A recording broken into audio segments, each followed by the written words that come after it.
E por causa da pandemia, muita gente está sendo obrigada a trabalhar em casa, mas em certos momentos o chamado home office, eu não gosto, é trabalhar em casa, pode se tornar um problema, principalmente quando não se tem um planejamento adequado para conseguir dar conta do seu ofício, da sua profissão, cuidar da casa, correr atrás da criançada, pegar o cachorro que tomou banho e está correndo no pátio e correu para dentro de casa e dar uma olhada na Lessie que de repente está na janela querendo se jogar para fora, o gato que já subiu na cortina e está quase derrubando cortina com o varão da cortina e tudo, e mais o trabalho, o chefe chamando a criança, chorando, a água que está na máquina vazou.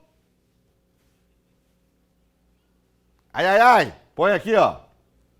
Enquanto na cozinha, Kelly auxilia o filho William com as tarefas escolares, na sala, a esposa dela também ajuda a filha Ana Luísa nos afazeres.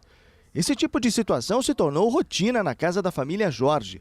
Tudo precisa ser perfeitamente planejado para que não haja sobrecarga e para que todas as obrigações sejam cumpridas de acordo com a necessidade. Como aqui na casa moram 5 pessoas, entre elas 2 professoras, a rotina sempre foi um tanto quanto organizada.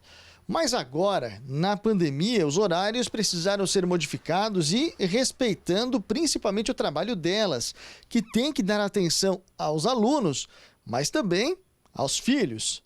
Quando não é as escolas, quando não é os planejamentos, tem as crianças que precisam fazer as atividades. Então, nós, em 2 professoras em casas, a gente tem que estar trocando ideia para ver o que a gente faz primeiro. Com casa para cuidar, filho para dar atenção e aulas para organizar. Às vezes, a rotina de ambas tem mais de 24 horas. Quem é professora entende bem dessa rotina.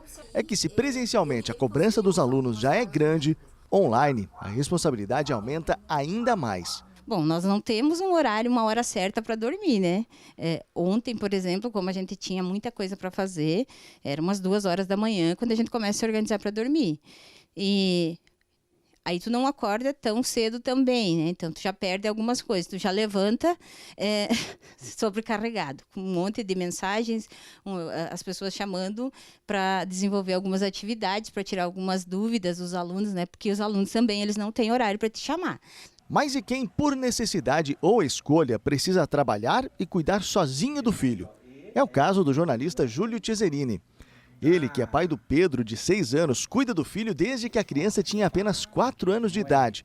Mas essa é a primeira vez que a rotina familiar, da escola e do trabalho precisam ser administradas dentro de casa. Apesar de as aulas estarem suspensas, a escola continua mandando atividades. Ele está no 1º ano, ele está numa fase de alfabetização ainda, que é uma fase muito importante, e talvez aí esteja a maior dificuldade que eu estou enfrentando nesse momento. Só que além das aulas do Pedro, tem as obrigações do trabalho e a casa para cuidar. Nesses dias, apesar de estar em home office, estar trabalhando em casa, a rotina é bem mais acelerada, porque eu tenho as minhas obrigações, né, enquanto funcionário, enquanto prestador de serviço, tenho meus clientes para atender, tenho muita atividade para fazer. Ao mesmo tempo eu tenho que cuidar do Pedro, eu tenho que preparar almoço, lavar a louça, cuidar das roupas. Nesse período em que muita gente está tendo que se reinventar para conseguir administrar a rotina, nem todo mundo consegue ser tão organizado. E é aí que mora o perigo. Segundo esta psicóloga, a palavra-chave nesse momento precisa ser gestão.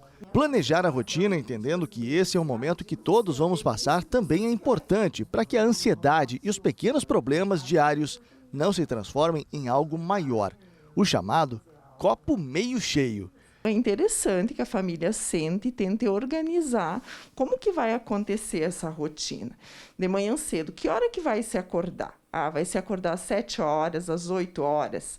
É importante que se tire o pijama, né? A gente fala muito do pijama. Por quê? Porque o pijama ele dá muito aquela conotação de férias, de ficar em casa, de a gente fazer aquilo que deseja a qualquer momento. E não é esse cenário. Os pais estão trabalhando, então é importante levantar, tirar o pijama, tomar café da manhã, estabelecer atividades para essa criança, mas também a gente pensar em momentos para desfrutar com elas.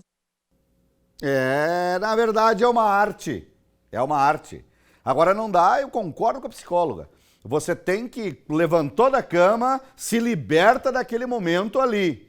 Tira o seu pijama, coloca uma roupa confortável para ficar em casa assim, só que a partir daquele momento ali, bom, todo dia eu vou dormir 10 horas da noite, às 7 eu acordo, atendo os filhos, começo o meu compromisso, porque às 11 eu paro para lidar com o almoço, à 1h30 eu retorno, o filho tem atividade, eu acompanho também e sigo o meu trabalho, porque senão não dá.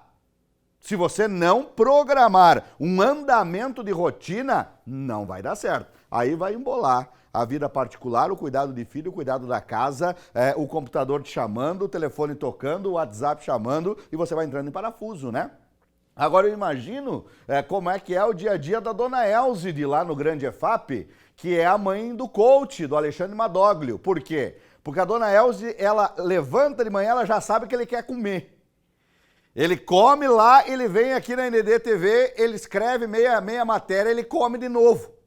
Agora às 2 horas da tarde, a gente vai almoçar às 2h30, ele almoça, ele já trouxe a marmitinha dele de macarrão com frango e mais umas delícias que a dona Elze faz.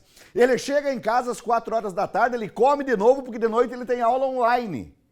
Daí às 10h30 da noite terminou a aula, ele janta de novo porque terminou a aula. E antes de dormir, ele toma um chazinho com um pacote de bolacha para poder tranquilizar o sono. Tu imagina? Tá fininho, é perto daquela... Tá, vou dizer fininho. Conhece parafuso de patrola? Manilha, aquelas manilhas assim de fazer tubulação? Tá bem fininho.